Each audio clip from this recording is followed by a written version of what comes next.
በስመ አብ ወወልድ ወመንፈስ ቅዱስ አሐዱ አምላክ አሜን። የክብረ በዓል ጥሪ የክርስቶስ ነገረ ምጽአት የሚታሰብበት ዓመታዊ የደብረ ዘይት ክብረ በዓል በሰሜን ሸዋ ሀገረ ስብከት በምንጃር ሳማ ብሔረ ሕያዋን እግዚአ ለሰንበት ገዳም በታላቅ ድምቀት ይከበራል። በሰሜን ሸዋ ሀገረ ስብከት በምንጃር ወረዳ የሳማ ብሔረ ሕያዋን እግዚአ ለሰንበት ገዳም በየዓመቱ የበዓለ ደብረ ዘይት የሚከበር መሆኑ ይታወቃል። ገዳሙ በ1818 ዓመተ ምህረት እንደተመሰረተ የሚነገርለት ሲሆን በርካታ ገቢረ ተአምራት የሚፈጸምበት ፈዋሽ ጸበሉ ለበርካቶች ፈውስ ያደለ ብዙዎችም የሚመሰክሩለት ነው።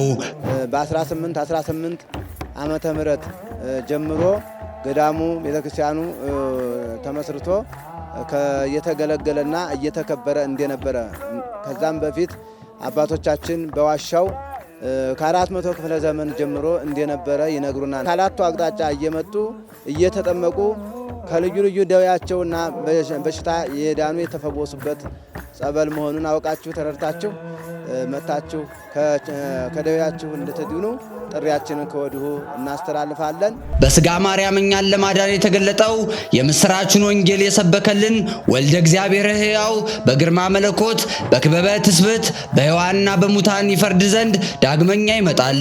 ጻድቃንም በቀኙ ኃጥአንም በግራው ያቆማቸዋል። ሁሉንም እንደ ሥራው ይከፍል ዘንድ በግርማ መለኮቱ የሚመጣበት ማንም የማያውቃት የክርስቶስ ዕለተ ምጽአት የሚታሰብበት የደብረ ዘይት ክብረ በዓል መጋቢት 6 ቀን 2018 ዓ.ም በሳማ ብሔረ ሕያዋን እግዚአ ለሰንበት ገዳም በታላቅ ድምቀት ይከበራል። እንደዚሁም በ2018 ዓ.ም መጋቢት 5 እና መጋቢት 6 የሚከበረው የጌታችን የመድኃኒታችን ኢየሱስ ክርስቶስ የበዓለ ደብረ ዘይት ነገረ ምጽአቱን መታሰቢያ በዓል በደመቀ ሁኔታ ለማክበር ዝግጅቱን ጨርሰን እናንተን በመጠባበቅ ላይ እንገኛለን። ይህንን ድምጽ የምትሰሙ በሩቅም በቅርብም ያላችሁ ምዕመናንና ምዕመናት ከአዲስ አበባ 110 ኪሎ ሜትር ከደብረ ብርሃን በሀገረ ማርያም በኩል 180 ኪሎ ሜትር ርቀት ላይ በሚገኘው ሳማ ብሔረ ሕያዋን እግዚአ ለሰንበት ገዳም በመገኘት ይህንን የጽድቅና የበረከት በዓል አክብራችሁ እንድትከብሩ ተጋብዛችኋል።